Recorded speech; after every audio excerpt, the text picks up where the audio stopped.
ನಮಸ್ಕಾರ ವೀಕ್ಷಕರೇ, welcome back to Shobha's vlogs. ನಾವಿವತ್ತು ನಿಮಗೆ ಟೇಸ್ಟಿ ಯಮ್ಮಿ ಆಗಿರೋ ಬಿರಿಯಾನಿನ ಮಾಡಿ ತೋರಿಸ್ತಾ ಇದೀವಿ. ಸೊ ಮೊದಲಿಗೆ ಎಣ್ಣೆ. ಇವತ್ತು ಅರ್ಧ ಕೆಜಿ ಚಿಕನ್ಗೆ ನಾವು ಬಿರಿಯಾನಿ ಮಾಡ್ತಾ ಇದೀವಿ.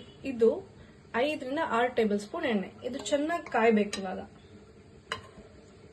ಎಣ್ಣೆ ಕಾದಿದೆ. ಫಸ್ಟ್ ಕಸ್ತೂರಿ ಮೇಥಿ ಹಾಕೋಣ. ಕಸ್ತೂರಿ ಮೇಥಿ ಹಾಕೋದ್ರಿಂದ ತುಂಬಾ ಒಳ್ಳೆ ಫ್ರೇಗ್ರೆನ್ಸ್ ಬರುತ್ತೆ. 4 ರಿಂದ 5 ಪಲಾವ್ ಎಲೆ, ಚಕ್ಕೆ, ಜಾಯಿಪತ್ರೆ ಹಾಕೋದ್ರಿಂದ ತುಂಬಾ ಫ್ರೇಗ್ರೆನ್ಸ್ ಚೆನ್ನಾಗಿ ಬರುತ್ತೆ ಬಿರಿಯಾನಿದು. ಚಕ್ರ ಮೊಗ್ಗು, ಲವಂಗ, ಸ್ವಲ್ಪ ಸೋಪಿನ ಕಾಳು, ಅದ್ರ ಜೊತೆಗೆ ಸ್ವಲ್ಪ ಕಾಳು ಮೆಣಸು, ಇನ್ನೊಂದು ಸ್ವಲ್ಪ ಶಾಯಿ ಜೀರ ಹಾಕಿರೋ ಎಲ್ಲ ಪದಾರ್ಥಗಳನ್ನು ಚೆನ್ನಾಗಿ ಫ್ರೈ ಮಾಡಬೇಕು. ಬಿರಿಯಾನಿ ಯಾವಾಗಲೂ ಮಾಡಬೇಕಾದ್ರೆ ನಾವು ಮನೆಯಲ್ಲೇ ಇರುವಂತ ಸ್ಪೈಸಸ್ ನ ಯೂಸ್ ಮಾಡೋದ್ರಿಂದ ತುಂಬಾ ಒಳ್ಳೆ ಟೇಸ್ಟ್ ಹೊರಗಡೆಯಿಂದ ಹಾಕೋ ಫುಡ್ ಕಲರ್ಸ್, ಬೇಕಾಗಿರೋ ಮ್ಯಾರಿನೇಷನ್ ಪೌಡರ್ಸ್, ಮಸಾಲಾ ಪೌಡರ್ಸ್ ಅದು ಯಾವುದನ್ನು ಮಿಕ್ಸ್ ಮಾಡಬೇಡಿ. ಎಲ್ಲ ನ್ಯಾಚುರಲ್ ಆಗಿ ಮಾಡ್ಕೊಂಡು ಆರ್ಗ್ಯಾನಿಕ್ ಆಗಿ ಊಟ ಮಾಡಿ. ಮಸಾಲ ಎಲ್ಲ ಇವಾಗ ಫ್ರೈ ಆಗಿದೆ. ಇದಕ್ಕೆ ಈರುಳ್ಳಿ ಆಡ್ ಮಾಡೋಣ. ಸಣ್ಣಕ್ಕೆ ಹೆಚ್ಚಿಟ್ಟಿರೋ ಅಂತ 5 ರಿಂದ 6 ಈರುಳ್ಳಿ ಹಾಕೊಳ್ತಾ ಇದೀವಿ. ಈರುಳ್ಳಿ ಇವಾಗ ಫ್ರೈ ಆಗ್ತಾ ಇದೆ. ಇದು ಡೀಪ್ ಕಂದು ಬಣ್ಣ ಬರೋವರೆಗೂ ಫ್ರೈ ಮಾಡಬೇಕು. ಈರುಳ್ಳಿ ಕಲರ್ ಚೇಂಜ್ ಆಗಿದೆ ವೀಕ್ಷಕರೇ. ಇವಾಗ ಇದು ಈರುಳ್ಳಿ ಚೇಂಜ್ ಆಗಿದೆ ಕಲರ್. ಇದಕ್ಕೆ ಇವಾಗ 4 ರಿಂದ 5 ಹಸಿಮೆಣಸಿನಕಾಯಿ ಸ್ಲೈಸಸ್ ಮಾಡಿ ಇಟ್ಕೊಂಡಿರೋದು, ಜೊತೆಗೆ 1 ಟೊಮೆಟೊ ಸಣ್ಣಕ್ಕೆ ಹೆಚ್ಚಿಕೊಂಡಿರೋದು.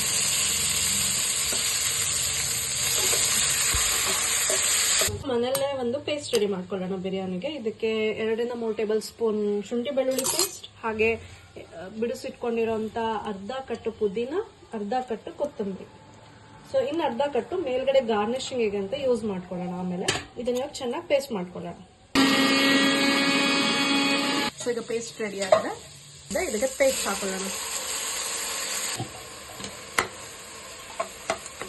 ಇದನ್ನ ಚೆನ್ನಾಗಿ ಫ್ರೈ ಮಾಡಿ. ಇದಕ್ಕೆ 2 ಟೇಬಲ್ ಸ್ಪೂನ್ ಖಾರದ ಪುಡಿ ಆಡ್ ಮಾಡ್ಕೊಳ್ಳೋಣ. ಇದು ಕಲರ್ಗೋಸ್ಕರ ಅಷ್ಟೇ, ಖಾರ ಇರೋದಿಲ್ಲ. ಹಾಗಾಗಿ 2 ಟೇಬಲ್ ಸ್ಪೂನ್ ಮನೆಯಲ್ಲೇ ಮಾಡಿಕೊಂಡಿರುವಂತ ಖಾರದ ಪುಡಿ ಇದೆ.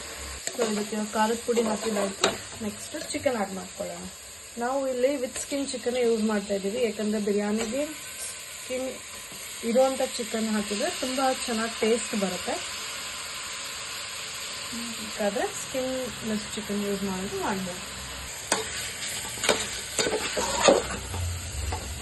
ಸೊ ಇವಾಗ ಇದಕ್ಕೆ ಒಂದು ಸ್ವಲ್ಪ ಮೊಸರು ಆಡ್ ಮಾಡ್ಕೊಳ್ಳೋಣ. 2 ಟೇಬಲ್ ಸ್ಪೂನ್ ಹಾಕೋದ್ರಿಂದ ಚಿಕನ್ ಚೆನ್ನಾಗಿ ಸಾಫ್ಟ್ ಆಗುತ್ತೆ. 1 ಸ್ಪೂನ್ ಅಷ್ಟು ರುಚಿಗೆ ತಕ್ಕಷ್ಟು ಉಪ್ಪು. ವಾಸನೆ ಗಮ್ ಅಂತ ಇದೆ ಕುಕ್ಕರು.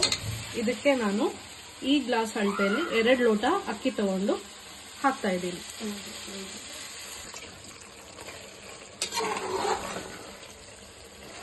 ಇದಕ್ಕೆ ಈಗ ತೊಳೆದಿಟ್ಟಿರುವಂತ ಅಕ್ಕಿನ ಹಾಕ್ತಾ ಇದ್ದೀನಿ.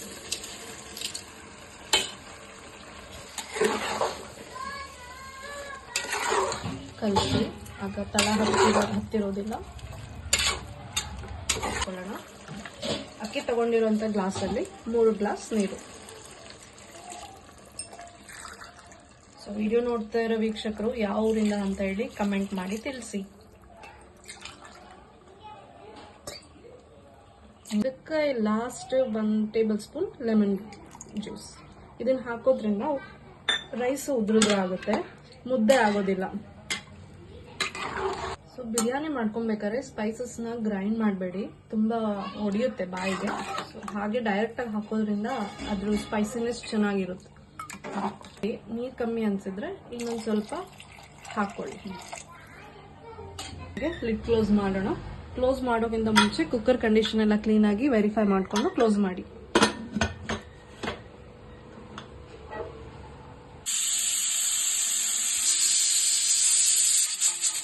ಮೂರು ವಿಷಲ್ ಆಗಿದೆ. ಸ್ಟವ್ ಆಫ್ ಮಾಡಿದೀನಿ.